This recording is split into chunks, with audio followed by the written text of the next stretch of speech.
जिस समय में उस क्लोजर रिपोर्ट को, जिस क्लोजर रिपोर्ट का मीडिया ने हवाला दिया, उसको सीबीआई ने सबमिट किया।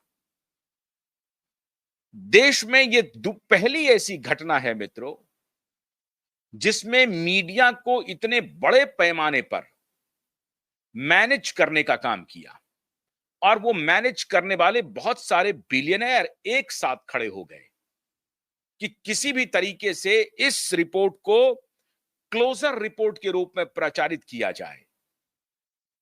और इसमें से खास तौर से रिया के नाम को आगे करते हुए मीडिया ने यह नैरेटिव बनाने की पूरी कोशिश की कि रिया चक्रवर्ती को लेकर के जितने सवाल थे वो सारे सवाल अब खत्म हो गए हैं। उन सवालों का अब कोई महत्व नहीं है जो रिया चक्रवर्ती को लेकर के पूछे जा रहे हैं। और ये पूरा प्रकरण, ये पूरा नैरेटिव कंसर्टेड नैरेटिव था। और इस नैरेटिव में जो सिपह सालार है, आज मैं उसकी घोषणा कर रहा हूं। सबसे पहले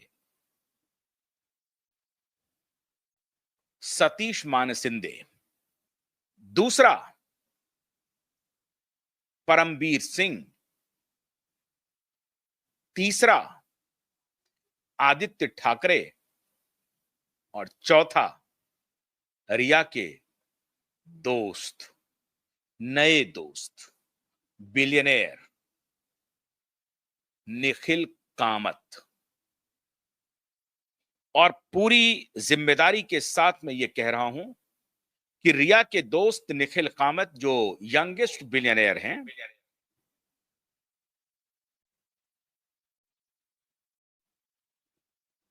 वो लगातार 4-5 महीने तक दिल्ली में कैंप करते रहे। नाटक उनका था कि वो प्रधानमंत्री का इंटरव्यू ले रहे हैं। देखिए, हमारे प्रधानमंत्री कई बार उनसे गलती हो जाती है या कोई उनसे गलती करवा लेता है। कोविड के दौर में इस शख्स ने कितने 100 करोड़ रुपए प्रधानमंत्री केयर फंड में दिया नहीं मालूम, लेकिन कुछ ना कुछ पैसा दिया। पैसे की कमाई हो रही है। वो एक फिनटेक कंपनी के मालिक हैं। कभी 65,000 करोड़ कहते हैं, कभी 45,000 करोड़ कहते हैं। वैल्यूएशन का खेल है, अलग अलग खेल में वो शामिल हैं। तो रिया के जो दोस्त हैं वो लंबे समय तक दिल्ली में कैंप करते रहे। और ये हमारे सूत्र बता रहे हैं कि वो काफी कुछ मैनेज करने में पर्दे के पीछे चाल चल रहे थे। रिया चक्रवर्ती ने जो अपना 2 बिजनेस शुरू किया, पहला पॉडकास्ट का और दूसरा ये फैशन शोरूम का, इस दोनों के भी पीछे कहा जा रहा है कि ये निखिल कामत ही हैं। और इसीलिए निखिल कामत जी को भी नोटिस सर्व हुआ है। लीगल नोटिस जो नीलेश ओझा जी की तरफ से सर्व हुआ है, उसमें निखिल कामत का भी नाम है। प्रधानमंत्री का पॉडकास्ट कर लेते हैं, इसका मतलब यह नहीं है कि प्रधानमंत्री आपकी हर बुरी चीज को समर्थन कर देंगे। यह गलतफहमी हटा लीजिए। और प्रधानमंत्री को शायद इस बात का इल्म नहीं था। मैंने उसी दिन, जिस दिन यह पॉडकास्ट हुआ था और सभी टेलीविजन चैनल पे चला था, वो पूरा प्रायोजित पॉडकास्ट था। और टेलीविजन चैनल को उसके बदले में हो सकता है कि पैसे मिले होंगे, पैसा दिया गया होगा, क्योंकि उस शख्स को खुद की भी ब्रांडिंग करनी थी कि प्रधानमंत्री के साथ बैठा हुआ है। बिल गेट्स का वो शागिर्द है इतने लंबे समय से। बिल गेट्स के साथ मिलकर के निखिल कामत जी काम कर रहे हैं देश में, और लंबे समय से काम कर रहे हैं, 1-2 साल से काम नहीं कर रहे हैं। और निखिल कामत के भी मीटोरिक राइज के पीछे ये सिर्फ उनका शुद्ध और शुद्ध बिजनेस नहीं है। ये जो उनका नेटवर्क है, वो उनको कहीं ना कहीं सपोर्ट कर रहा है। कितना सपोर्ट कर रहा है, किस हद तक सपोर्ट कर रहा है, नहीं मालूम। लेकिन माननीय निखिल कामत इस कोटरी के हिस्सा हैं, ये किसी से छिपा नहीं है। और तभी आपको ध्यान, मैं आपको आज खुल करके बताना चाहता हूं, निखिल कामत को high court, supreme court litigant association की तरफ से आज से लगभग 1 साल पूर्व ऑफिशियल मेल किया गया कि आपका संबंध रिया चक्रवर्ती से क्या है, रिया चक्रवर्ती के साथ आप क्यों हैं। आपको नहीं मालूम है कि क्या रिया चक्रवर्ती एक अक्यूज्ड है, और आप ये ब्रांडिंग कर रहे हैं, अलग अलग जगहों पे बोल रहे हैं, अपने परिवार में बोलते हैं, अपने मित्रों को बोलते हैं कि ये मीडिया वाले झूठ फैला रहे हैं रिया चक्रवर्ती के बारे में, रिया निर्दोष है। और आपका जो बिजनेस फ्रेटर्निटी है, आप उसमें रिया चक्रवर्ती की ब्रांडिंग कर रहे हैं, जैसे कि मीडिया में राजदीप सरदेसाई ब्रांडिंग करने का जिम्मेदारी लिए हुए हैं।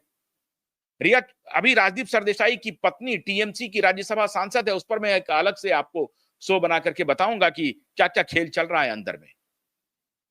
मीडिया में राजदीप सरदेसाई और भी बहुत सारे लोग हैं जो इनकी ब्रांडिंग करने के की सुपारी लिए हुए हैं। और इधर बिजनेस कम्युनिटी में निखिल कामत रिया चक्रवर्ती की ब्रांडिंग करने के लिए एक प्रकार से सुपारी ले रखा है। और निखिल कामत को ऑफिशियल आकर के यह बयान देना चाहिए, जब ये हमारे supreme court high court litigant association की तरफ से उन्हें मेल गया कि आप अपनी स्थिति स्पष्ट कीजिए, हम आपको एक अच्छे, एक ब्राइट बिजनेसमैन के रूप में देखते हैं और आप इस रूप में भारत के एसेट हो सकते हैं, लेकिन बिल गेट्स के साथ संबंध को लेकर के नहीं। बिल गेट्स एक माना हुआ लाइजनर है। बिल गेट्स के खिलाफ हम लोगों के पास इतने सबूत हैं, और अब तो दुनिया देखेगी, अभी दुनिया देखेगी। मेक महाराष्ट्र, मेक अमेरिका, वो जो ग्रेट अगेन मागा, उस मागा का मेक अमेरिका हेल्दी अगेन महा, उसके सर्वे सर्वा डॉक्टर असीम मल्होत्रा बनाए गए हैं। आजकल डॉक्टर असीम मल्होत्रा ट्रंप के सलाहकार हैं। आप ट्रंप के बाकी चीजों पर मत जाइए अभी, लेकिन कोविड के दौरान जो इन्होंने धुरतई की थी उसके सारे रिकॉर्ड आ गए हैं। और आरएफके रॉबर्ट एफ कैनेडी जूनियर पूरा कॉल ले रहे हैं, तो अभी इनके खिलाफ तो सारा खेल चलेगा। और ये भारत में व्यवसायियों, किन व्यवसायियों के साथ मिलकर के कोविड के दौरान कितने वारे न्यारे किए, इसका फर्स्ट हैंड अकाउंट हम लोग अपने प्रधानमंत्री को देते रहे, लेकिन प्रधानमंत्री इन कुछ बिके हुए ब्यूरोक्रेट से गुमराह होते रहे और इस बिल गेट्स के ऊपर भरोसा करते रहे। और आज उसका नतीजा यह है कि प्रधानमंत्री का संबंध ट्रंप से अगर खराब हुआ है, तो उसके पीछे सबसे बड़ा कारण ये माफिया, ये लाइजनर बिल गेट्स है।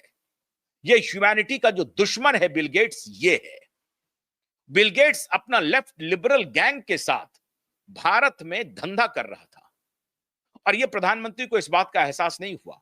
आप जवाहरलाल नेहरू विश्वविद्यालय चले जाइए, एक व्यक्ति आपको इस बिल गेट्स के खिलाफ बोलता हुआ नहीं मिलेगा, बारिंग जो भारतीय जनता पार्टी का जो स्टूडेंट यूनियन का जो विंग है,